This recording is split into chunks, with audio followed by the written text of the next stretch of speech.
Hi అండి, అందరికీ నమస్తే. Welcome to our channel MS విజయం వ్లాగ్స్ అండి.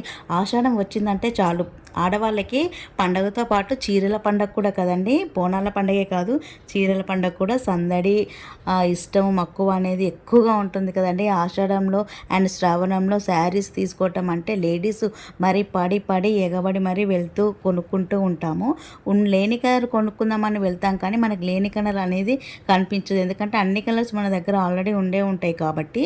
ఇక ఈ ఆషాఢం షాపింగ్కి మగవాళ్ళని తీసుకొని వెళ్తే వాళ్ళైతే తొందర పెడుతూ ఉంటారు, అస్సలు సెలెక్షన్ చేయరు, మనం చేసుకున్న దాన్ని కూడా తెమ్మనియరు అనమాట అండి. అందుకని చెప్పేసి ఈసారి నేను మా చెల్లె మాత్రం బయలుదేరాము. ఇటు నుంచి నేను బయలుదేరాను, అటు నుంచి మా చెల్లె బయలుదేరి వచ్చేసింది. తను వచ్చేసరికి నేనైతే కొన్ని శారీస్ సెలెక్ట్ చేసి పెట్టుకున్నాను. ఇక ఈ ఫ్యాన్సీ శారీస్ నాకు మా చెల్లెకి నచ్చాయి, తనకు నచ్చింది తను వేసుకొని చూసింది, నాకు నచ్చింది నేను వేసుకొని చూస్తూ ఉంటే స్టాఫ్ అమ్మాయి వచ్చేసి చక్కగా హెల్ప్ చేసింది అనమాట. మేడం అలా కాదు ఇలా వేసుకొని చెప్పేసి నాకైతే బాగా నచ్చిందండి.